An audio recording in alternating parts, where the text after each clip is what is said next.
আসসালামু আলাইকুম viewers, welcome back to my channel শখের এগ্রো। আপনারা সবাই কেমন আছেন? আশা করছি আল্লাহর রহমতে সবাই ভালো আছেন। তো এখন হচ্ছে বিকালবেলা, প্রায় 5টা সাড়ে 5টার মতো বাজে আর কি টাইম। তো আমার কিছু পোলাওয়ের চাল ছিল, যেগুলো নাকি একটু আর কি ঘ্রাণ চলে গেছে, অনেক দিন হয়ে গেছে আর কি চাউলগুলোর। তো সেই চালগুলো আমি মুরগিদেরকে খেতে দিয়েছি, দেখতে পাচ্ছেন খাচ্ছে। রাজাবাবু, মালা সুন্দরী, বেনি জুটিওয়ালা মুরগিটা, ফুলটুসি, সবগুলো মুরগি খাচ্ছে। তো অল্প কিছু চাউলই ছিল, এর জন্য আমি ওদেরকে দিয়ে দিলাম, যে না ফেলে দিয়ে ওদেরকে খাইয়ে ফেলি। তো আমি বেশি সম্ভবত চাল খাওয়াই না, আমি ওদেরকে ধান, গম, ভুট্টা ভাঙ্গা, তারপর হচ্ছে ছোট বাচ্চাদের গ্রোয়ার ফিড, স্টার্টার ফিড, এগুলি খাইয়ে থাকি।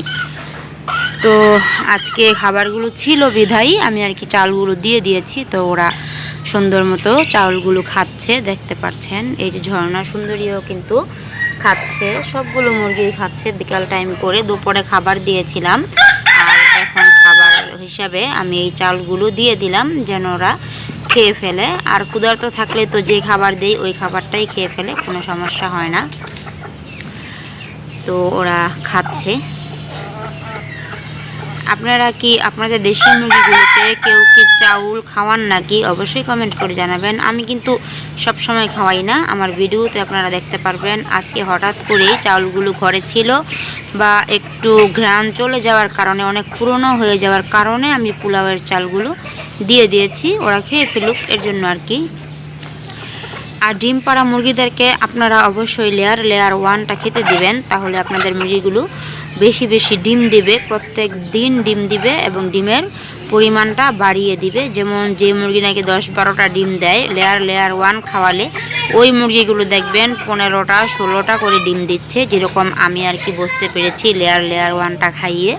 তারপর আবার আমি হচ্ছে মেডিসিন কিন্তু খাওয়াই, এক ফর্মুলা, ওটা হচ্ছে ডিমের জন্য খুবই ভালো একটা মেডিসিন। তারপর ইসেল, ক্যালপ্লেক্স, এগুলো আমি খাওয়াই প্রত্যেক মাসে 3 দিন করে আমি একটা করে ডোজ করিয়ে দিই। ইসেল আর ক্যালপ্লেক্সটা একসাথে মিক্স করে খাওয়াই, আর হচ্ছে এক ফর্মুলাটা আলাদা করে প্রত্যেক মাসে 5 দিন করে আমি খাওয়াই, যেগুলো নাকি ডিম পাড়া মুরগি সেগুলোকে। তো আপনারাও যদি ডিম পাড়া মুরগিদেরকে খাওয়াতে চান, তাহলে ইসেল, ক্যালপ্লেক্স আর হচ্ছে এক ফর্মুলা, এই 3টা ওষুধ খাওয়াতে পারেন। তাহলে আপনাদের মুরগি, ডিম পাড়া মুরগিগুলো থেকে ডিমের চাহিদাটা বাড়বে, ডিমটা। তো আজকের ভিডিওতে ডিম পাড়া মুরগিকে কী কী খাবার এবং কী ঔষধ, কী মেডিসিন আমি দেই খেতে, সেগুলোই বললাম। তো আপনাদের কাছে ভালো লাগলে অবশ্যই ভিডিওটা বন্ধুদের মাঝে শেয়ার করে দেবেন। আর আমার দেশি মুরগির ভিডিওগুলো আপনাদের কাছে কেমন লাগে সেটাও কমেন্ট করে জানাবেন। দেখেন কালোমণি ঘুরঘুর করছে, কালোমণি কিন্তু খাচ্ছে না। কালোমণি এখন আর কি ডিম দেওয়াটা অফ আছে, মনে হচ্ছে কয়েকদিনের মধ্যেই কালোমণি ডিম দিবে আর কি, এখনও ডিম দেওয়া শুরু করেনি। তো ফুলটুসি ডিম পেড়ে হয়ে গেছে, কুচে হয়ে গেছে। আর হচ্ছে সুরমা সুন্দরীর বাচ্চাগুলো রেখে, সুরমা সুন্দরী কিন্তু ডিম দিচ্ছে, আর বাচ্চা ও ছেড়ে দিয়েছে।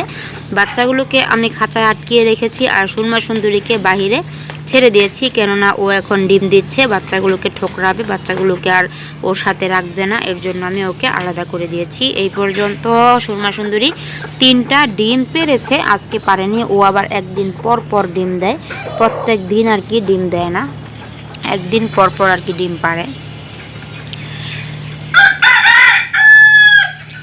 তো আজকে বিকালবেলা করে ভিডিওটা করলাম, আপনাদের কাছে কেমন লাগলো অবশ্যই কমেন্ট করে জানাবেন। এরকম নিত্য নতুন দেশি মুরগির ভিডিও পেতে অবশ্যই আমার শখের এগ্রো চ্যানেলটাকে সাবস্ক্রাইব করে পাশে থাকা বেল আইকনটি বাজিয়ে দিবেন। সবাই ভালো থাকবেন, সুস্থ থাকবেন। আসসালামু আলাইকুম রহমতুল্লাহি ওয়া বারাকাতুহু।